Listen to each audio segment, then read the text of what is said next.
So, yeah, lesson learned there. Don't try to travel with a knife in your bag. Welcome back, everybody. It's that time again. You see me here in front of the red sofa, and you know what that usually means. It's time for a Sunday story time. This week, I'm going to tell you about 5 stupid things I've done while traveling.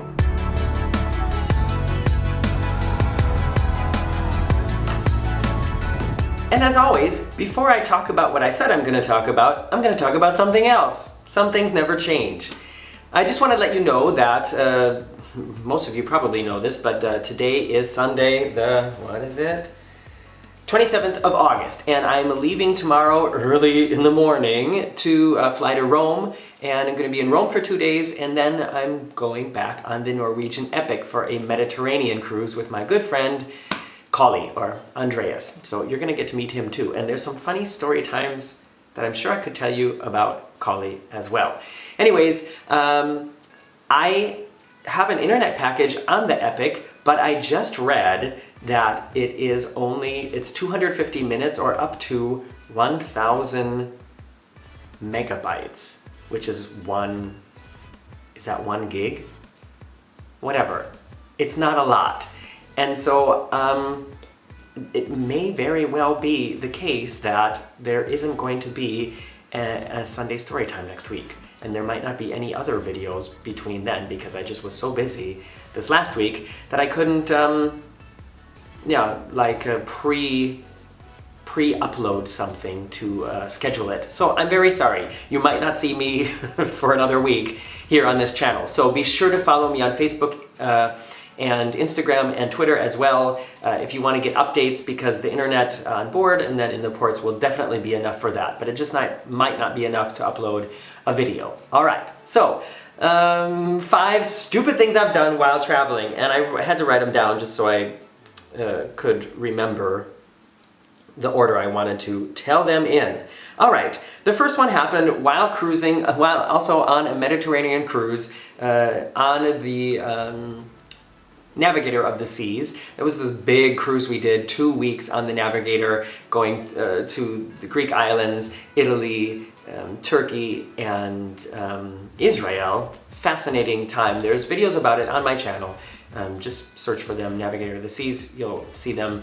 And this happened while we were stopped in Ephesus. Well, no, the port is called Kusadasi, and we went to Ephesus, which is the ruins of an old city. So, where you get out of the bus to go to these ruins is like they're all up on this big hill, and where you get out of the bus is down at the bottom, and at least that's where we got out. And then we went into it's like I guess it's probably sort of like considered a park. We went into the park, which is now these ruins, and walked up and up and up and up and up and up and saw it all. Fascinating amphitheater, fascinating street that used to lead down to the ocean, and you can see that the ocean is now much farther away. I mean, I'm not really like big into that aspect of traveling, the whole cultural and historical things, but this was really cool, and I would definitely go back there and check it all out again. However, I wouldn't make this mistake. We got all the way up to the top, and that was sort of like the other exit. And it was getting really cloudy. Like, it was obvious that it was going to storm. And for whatever reason, instead of just walking back the quick way down back through the ruins, through the park, we were like, well, let's go out of this entrance or exit, and we'll walk kind of around the hill. And oh, I know why now. It's because I had heard that there were the ruins of a really old cathedral there called, I think, the Seven Sisters. And we wanted to try to see that. And so we thought, well, it must be just like around this bend here. And so let's go out here and we'll walk around the hill and we'll see it on the way back to where the buses wait. Very stupid mistake, because the way back was incredibly longer than the way through the park, through the ruins. And it started pouring rain. And if you watch the video that I took on that day, you can see us walking in the rain, but it started raining much harder after I stopped videoing. And by the time we got back to the bus, we were soaking wet. Even though we had on rain ponchos, it was just so windy and rainy. It was like riding Popeye's Bilge-Rat barges in in Universal's Islands of Adventure. It doesn't matter if you're wearing a poncho, we were wet. And yeah, so there's a little bit of video footage of that in my video of Kusadasi, and I will, if I think about it, I'll link it in the description below. So, lesson learned was stay on the beaten path if you don't know where you're going and it's about to start raining in a torrential downpour. The next thing on the list is, and I think probably a lot of you have seen this, I thought that I lost my suitcase in Miami. I flew to Miami before my cruise on the Harmony of the Seas, and I was meeting my mom there, and she flew down from Minnesota, and her flight was just maybe like an hour before mine, but she decided to go on to the hotel, and she knew when my flight was landing, and she had internet in the hotel and could check to see if I had landed or not. And so she was kind of concerned as well, because this is what happened. I got off the plane and was flying internationally from Hamburg and was really tired, really jet-lagged, and wasn't really paying attention. And I looked at the monitors of what carousel to go to pick up the bags. And I went to the carousel for the flight that had just landed from, I think I had transferred in Frankfurt. And I stood there and waited and waited and waited and waited and waited and waited and waited. And all the bags had come out and all the people had taken their bags and all the people had left, and then the thing stopped and my bag wasn't there. And I was like, great. I've got 3 days here in Miami and then I'm going on the Harmony of the Seas and my bag is not here. But I was thinking, okay, in 3 days they should be able to get it cleared up. So I wasn't panicking yet. And I went to the baggage counter there and said, yeah, unfortunately, I was on this flight and my bag hasn't showed up. And they asked me, was it an oversized bag? And I said, no, normal bag. And we started filling out the paperwork, and then they asked me for my ticket, and I showed them the ticket, and then they said, oh, you're at the wrong carousel. This is... it was like, I don't remember exactly what airlines it was, but it was like, this was the flight from Frankfurt from American Airlines, but you were on Air France, and that's at Carousel 5 or whatever. And so I mean, it was good news. My bag wasn't lost, but I had to walk like a really long way through the airport to the carousels from whatever airline I was on, and there was my bag just standing there next to the not moving carousel, because everybody else had long since gotten their bags. And yeah, that took me like an hour and a half longer than it should have. And my mom was worried because she was like, his flight has landed, why isn't he here yet? And yeah, I don't know, stupid thing. So lesson learned, pay attention to where you're supposed to pick up your bags. The next thing is something that happened since we've been talking to each other here on this channel, but it's something I don't think I've talked about in the past, but there is video footage of it, and maybe sometime I'll put it all together. When we flew to Orlando, I think it was like 2.5 years ago. It was the first time we were there when Diagon Alley was open. So those videos, I think it's called Orlando Venture. I didn't realize it, but my passport was going to expire about 3 months after the trip was over. And because I have an American passport but live in Germany, I ran into the following problem.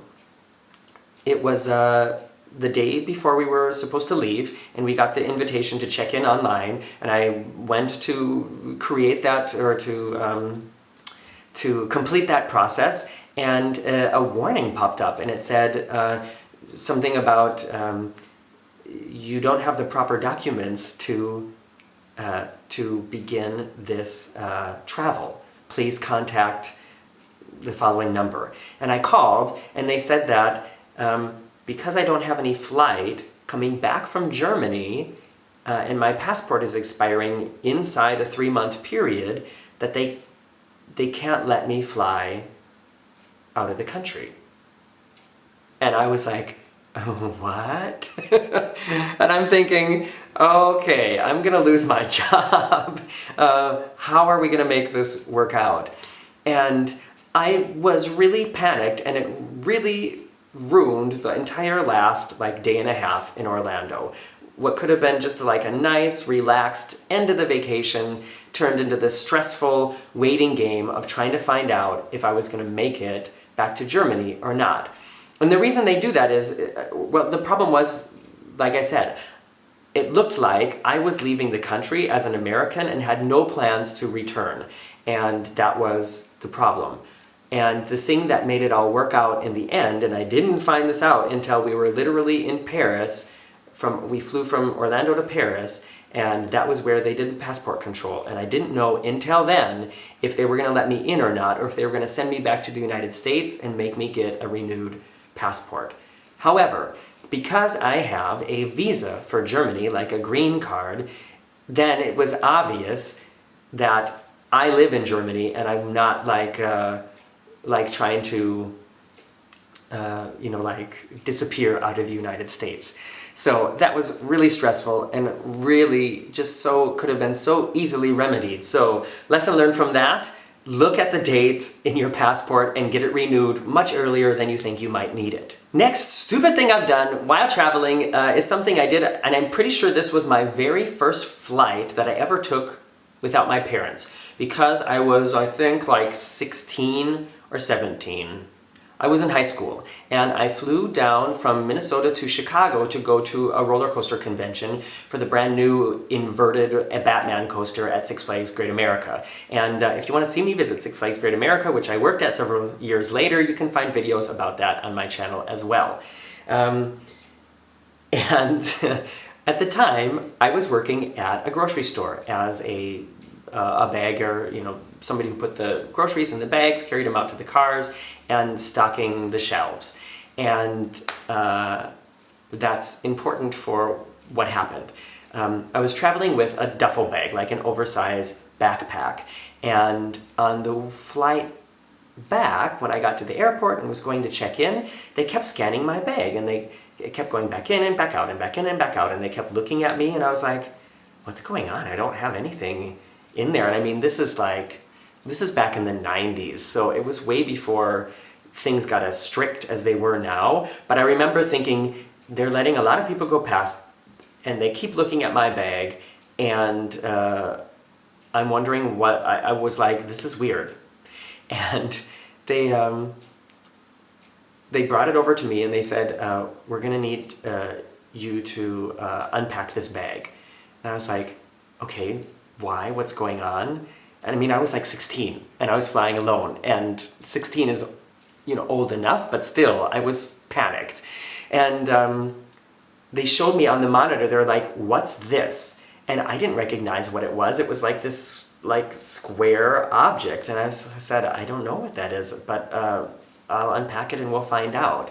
And so I had to take everything out of this duffel bag, and way in the bottom, underneath the bottom liner, there was a box cutter and something that I had that I needed to use at work to cut open the boxes. And of course you can't take a box cutter on a plane. I mean, it's like a knife, it's a weapon. And what puzzles me is that it had to have been in my bag when I flew to Chicago, and nobody cared about it then. It was the flight back from Chicago. So, yeah, lesson learned there. Don't try to travel with a knife in your bag. All right, moving on to the final stupid thing, and I know most of you were there sort of with me when this happened, and that is, I went to a beach in the not the Canary Islands, I went to a beach in the Virgin Islands, which I knew was famous for having rocks hidden underwater and coral and things like that, and I had bought, you all know where this is going, I had bought water shoes purely for my visit to this beach, and I forgot them on the ship, and I cut open my foot, and it ruined my day and a lot of the rest of the vacation because I had to get stitches, and I didn't have the right kind of travel insurance, so I had to pay for the stitches in cash out of my pocket, and it was all just a great big bummer. And you've seen the videos about that. If you haven't, I'll try to link them in the description below. Otherwise, just do a YouTube search for I needed stitches on my cruise, and you'll see all about the whole dilemma. So, lesson learned. If you're going to a beach where it's known that there's a lot of underwater rocks, then don't leave your underwater shoes on the ship. And that's my story time, and I'm gonna try to get this uploaded really quick so I can finish packing now. Like I said, I'm leaving tomorrow for Rome. It is currently like in the high 90s in Rome, which is gonna be great because even though it looks sunny here in Hamburg right now, it's just been crappy here lately. And it is sunny, but it's like probably not even 65 degrees. So I'm really looking forward to just some sun and getting on the ship and showing you guys some new aspects of the Epic, which I've been on before, and show you some of the ports and just have some new stuff to show you guys. So thanks for watching, and I'll see you next week, maybe?